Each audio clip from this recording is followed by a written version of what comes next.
us into the conversation with us. Thanks for joining, Tom, international affairs commentator. Good to have you back on the program. Obviously, there's this Yemen angle, but I want to take us to what seems to be really the heart of the issue right now. Iran claims that the Strait of Hormuz is theirs, unequivocally. So now what? For CENTCOM, for President Trump, for world order? Yes, David. Well, obviously, it can't be theirs. This undermines the whole of international maritime law that dates really back to World War I. And it would open a Pandora's box as to other straits around the world, like the Strait of Malacca and so on. So you cannot have a situation where Iran is basically holding the whole world to hostage. As has been noted, about 20–25% of the world's oil and liquefied gas passes through the strait. And Trump has really got himself in a bind because he doesn't supposedly want to engineer regime change. He doesn't want to send in ground troops to seize Karg Island. And he doesn't want to do the thing that's maybe the easiest option, which is to bomb the oil supplying facilities inside Iran, because he doesn't want to set back the country's economy to such a level that if and when the war finishes, he won't be able to reap the benefits. America won't. But is that unrealistic, Tom? I mean, perhaps it's been an unrealistic desire to sort of leave the enemy intact, with, hoping that there'll be some better tomorrow. Look, I want to add another layer to this, though, Tom, real quick. Look, President Trump, by all accounts here, really wanted quiet to try and win midterms for the Republicans. I mean, the oil disruptions, raising gas prices for Americans. The Iranians appear intent now on not giving him that quiet, on maybe even chasing he and the Republicans out of office at this point. Do they seem determined to just keep escalating this? Well, certainly the midterms are an important issue and the gas price is an important issue. And I had thought that his ill-advised premature ceasefire a few weeks ago was also for very narrow domestic reasons. He wanted quiet around the 250th American independence celebrations, among hosting the World Cup and in the run-up to the midterms. But as you said, the Iranian regime is not allowing him that. And nevertheless, I think that he will reserve a full-scale resumption of war until after the midterms. Losing Lindsey Graham, who died prematurely a day or two ago, is a big blow to him because he doesn't have that much domestic political support on Capitol Hill. So he's got himself in a big bind, Trump, by a premature ceasefire.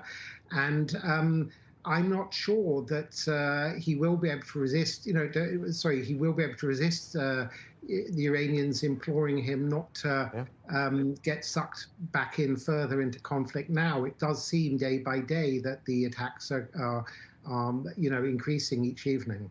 Tom, I want to get your thoughts on this new old layer of the Houthis being brought back into this now, threatening the other, arguably more strategic waterway there, leading, in and out of the Suez, connecting the hemispheres, essentially. Okay, the Hormuz may get things out of the Persian Gulf, but, the Bab el-Mandeb Straits here leading to the Suez is a major, major route for the entire planet. How do you see this Houthi angle now, this new development, the strikes, the Saudis, stepping in? What's being reported, again, this was a response to Iranian provocation. So, yeah. Sure. And I think it was a whole year or more ago that Trump also declared a premature ceasefire with the Houthis, even though they were continuing to fire at Israel. And in a way, it's I don't want to say a welcome thing. It's never welcome when there's a military action, but it's welcome that the Saudis, as reported, have just hit Sunni Houthi targets in the Yemeni capital, Sana'a, because America cannot do all this alone. And it's quite important that America and Israel are aided by the Saudis and Emiratis and others. And indeed, European countries should step up to the plate. I've just been in Britain. There's almost certainly going to be a new prime minister in the coming days, Andy Burnham, and he's only agreed to give one foreign policy speech at all in the run-up to him becoming prime minister, and that was only on Gaza, and he refused to talk about Iran. And I think there's a complete blindness in Europe and elsewhere as to this crisis unfolding in the Gulf. Unfortunately, none of us holding our breath for that European sensibility or help on the ground. But I agree with you. This is a positive strategic moment for, an alliance against, the Shiite proxies and Shiite axis that's developed here. There's a lot going in our way. You mentioned the Saudis, the Emiratis, Israel, the United States, fully locked and loaded out here. Let's hope for some positive changes here. Tom, stay with us on another story I want to bring up and get your thoughts on here, too, to introduce to our viewers. The British government today prescribing Iran's Islamic Revolutionary Guard Corps officially as a banned organization under UK law. Now, the move makes it a criminal offense to support the IRGC. That's the Iranian government.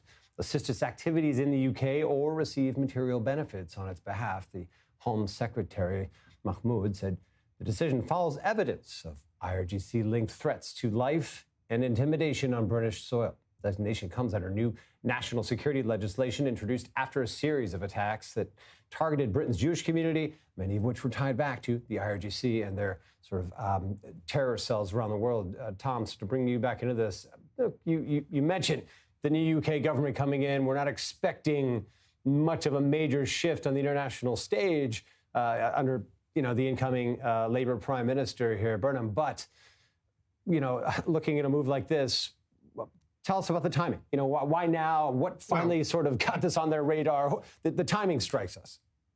It is decades, certainly years late.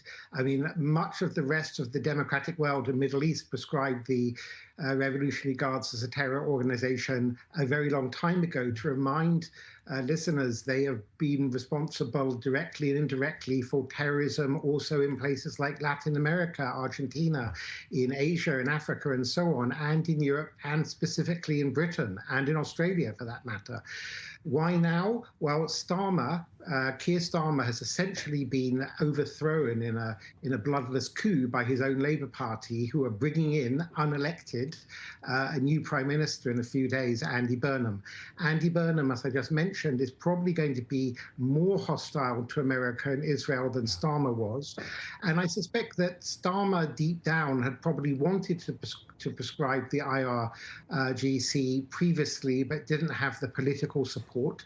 And he's belatedly doing what he should have done a long time ago. As you mentioned, there have been a number of terror attacks in Britain against Jews and others, which have been carried out directly on the orders of the IRGC, sometimes using, I think there were Bulgarian or other European assets they used.